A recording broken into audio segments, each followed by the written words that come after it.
हरे कृष्णा हरे कृष्णा कृष्णा कृष्णा हरे हरे हरे राम राम राम हरे हरे। हरे कृष्णा। सभी को मेरा सश्रद्ध प्रणाम।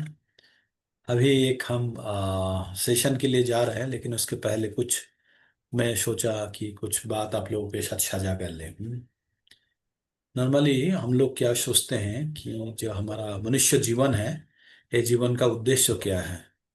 तो अक्सर हम लोग सोचते हैं कि मनुष्य जीवन मिला, जितना संभव इसको भोग कर लो, मजा कर लो, यही सोच के हम लोग हमेशा भोग के लिए भागते रहते हैं।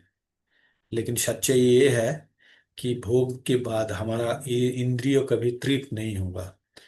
तो हम हमेशा जिसके लिए भागते हैं, क्या इंद्रिय तृप्ति के लिए, यही सोचते हैं हमारा जिंदगी का चरम उद्देश्य है। यद्यपि ये नहीं, हम लोग चार काम करते हैं: आहार निद्रा भय मैथुन।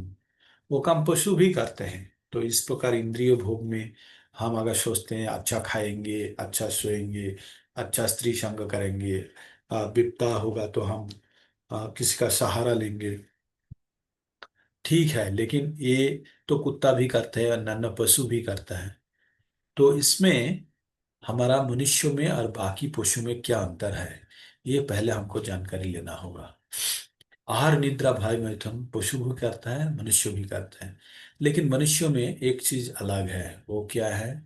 मनुष्य धर्मों के बारे में जानता है। धर्म क्या है? खुद का जो पपाटी है, गुनाह है।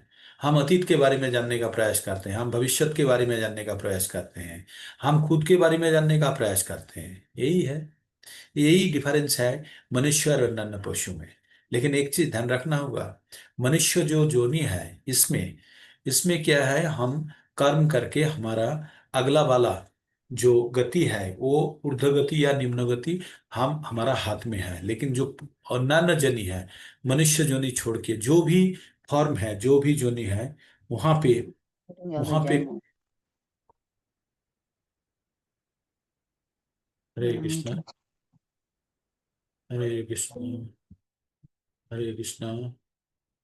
मनुष्य छोड़ के अन्य जो जोने हैं, उसमें कभी ये सोच नहीं सकते हैं। तो आप जो श्रवण कर रहे हैं, मैं जो बोल रहा हूँ, आप जो श्रवण कर रहे हैं, ये ऐसा नहीं हो सकता कि कोई कुत्ता बिल्ली शोर या कोई अन्य अन्य पशु या पेड़ ये सुनेंगे, सुनेंगे नहीं। तो अनली मनुष्य जो जीवन है, यहीं पे हमको ये सुविधाएं है कि इसके द्वारा हम अपना जो जीवन का भविष्य जो गति है, वो निर्धारण कर सकते हैं। तो हम लोगों का जो ये दुनिया में जब आए हैं, तो हम चार प्रश्नों के साथ चलते हैं: हम कौन हैं, हम कहाँ से आए हैं, हमारा जीवन का उद्देश्य क्या है, और हम यहाँ से कहाँ जाएंगे। यही है चार प्रश्न। तो चार प्रश्न में ये जो पॉइंट है, जो हम हमारा जीवन का उद्देश्य क्या है, ये मनुष्य जीवन अत्यंत दुर्लभ है। जो बाकी जो नहीं है, बाकी जो जीवन है, वो सब भोग जो नहीं है, पहले जैसे बताया। तो वहां पे कोई कर्म या कोई पुण्य या पाप वहां पे उत्पन्न नहीं होता। वहां पे सिर्फ क्षय होता है। जैसे कोई स्वर्ग लोक गया, बहुत पुण्य किया तो वो स्वर्ग लोक जाएंगे। लेकिन स्वर्ग लोक में कुछ दिन वहां पे रहने के बाद पुनः उसको वापस आना पड़ेगा। कहाँ पे? ये भूलोक में। तो एक श्लोका में बोलता है, तेतांग भुक्ता सर्गलकम विशालम शिन्ने पुण्य मर्तलोकम विशंति। जब हमारा पुण्य खत्म हो जाएगा, तब पुनः हमको मर्तलोक में आना होगा, और फिर हमको पुण्य संचय करना होगा। अगर किसी ने गलती से पाप संचय कर लिया, तो उसको निम्न गति होगा। आइदर वो कोई पशु जन्म में जाएगा या निम्न लोक में जाएगा। तो ये जो मनुष्य जीवन है, एकमात्र मनुष्य जीवन ही सिर्फ आपका पाप या पुण्य उत्पन्न कर सकते, बाकी सब भोग जो नहीं होते हैं। तो ये मनुष्य जीवन का एक अच्छा सुनहरा मौका है, जिसको ये ज्ञान मिल चुका है कि जो ये जन्म मृत्यु का चक्र से बाहर निकलने के लिए, ये मनुष्य जीवनी जैसे आप एक जेल में, हम लोग एक जेल में कैद है, और जेल का जो गेट है ना, गेट से तो बाहर आना है, जेल के बाहर आने के लिए गेट से आएंगे। वो गेट जो है मनुष्य जोनि का सामने, मनुष्य जीवन का सामने है गेट। इसका मतलब है चाबी से ताला खोलो और आप बाहर आ जाओ और आप साधु। तो इस प्रकार अगर किसी ने ये मौका चूका देते हैं, मिस कर जाते हैं, तो पुनः उसको 84 लाख जो जोनी है घूम के फिर बहुत मतलब लाख लाख सालों के बाद उनको फिर मौका मिलेगा ये गेट के सामने आने के लिए, है ना। तो ये जो हमको जो ज्ञान प्राप्त हो रहा है, भगवत ज्ञान प्राप्त हो रहा है, इससे हम अपना जीवन का उद्देश्य समझ रहे हैं। भागवतम में बोला जाता है, ये तो भम शंखो जोगो भम सधर्मो परनिष्ठया जन्मो लाभे परम पुंचम अंते नारायण स्मृति। तो हम लोगों का क्या है, जो हम जिस धर्म में, धर्म इन द सेंस वर्णो एंड आश्रम को ही वर्णाश्रम धर्म बोलते हैं, हम जहाँ पे है उसी को ही स्वानुष्ठित धर्मस्य, हम जिस प्रकार जिस वर्णों में है, जिस आश्रम में है, वहीं पे रहते हुए अच्छा ढंग से हम अगर ये अपना धर्म को निभाते हैं, और निभाने के बाद क्या होगा, हमें हम इसके द्वारा क्या होगा, अंत्य नारायण स्मृति, हम तो अपना जो भी वर्ण एवं आश्रम के अनुसार काम कर रहा है, और अंत में जब मृत्यु के समय में भगवान को स्मृति आ जाए, यही हमारा जिंदगी का लक्ष्य होना चाहिए।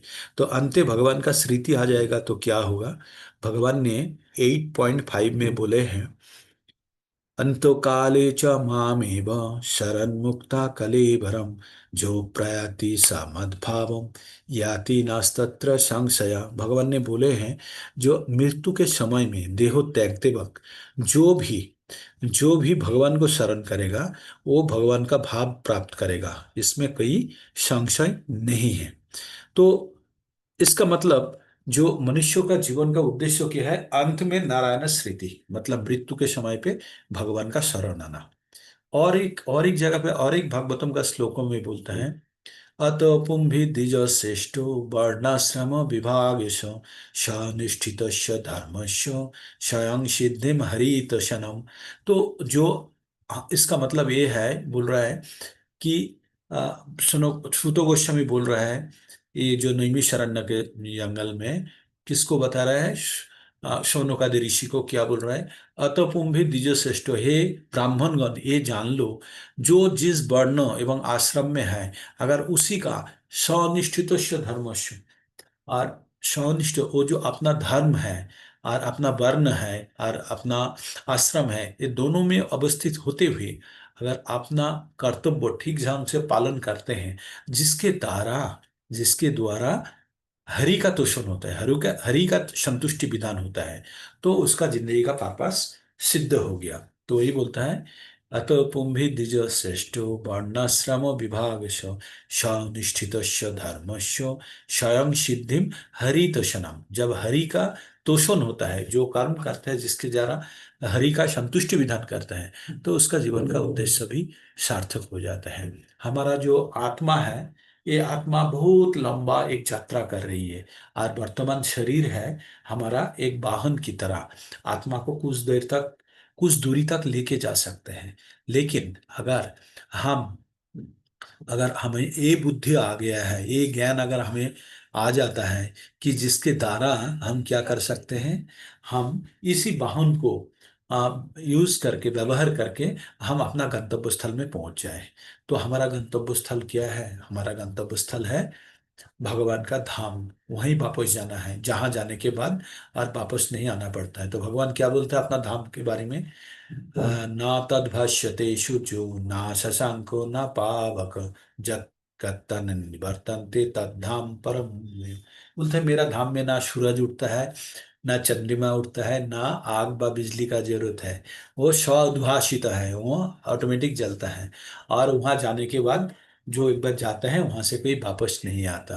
तो हम तो इसी इसी प्रकार ठिकाना ही ढूंढ रहे हैं ना, क्योंकि हम बार बार जन्म लेना, बार बार मृत्यु, जन्म मृत्यु जरा व्याधि आदि आत्मिक आदि भौतिक और आदि दैवी, ये समस्या के साथ हम आगे बढ़ रहे हैं। तो इसके निष्कृति मिलने के लिए हमको क्या करना होगा, ये जन्म मृत्यु का चक्र से बाहर जाना होगा। तो 8.15 में बोलते हैं, मामुपेत्तु पुनर्जन्म दुःखालयम अशाश्वतम नाप्नुवन्ति महात्तान स्वयं सिद्धिम परणाम गता।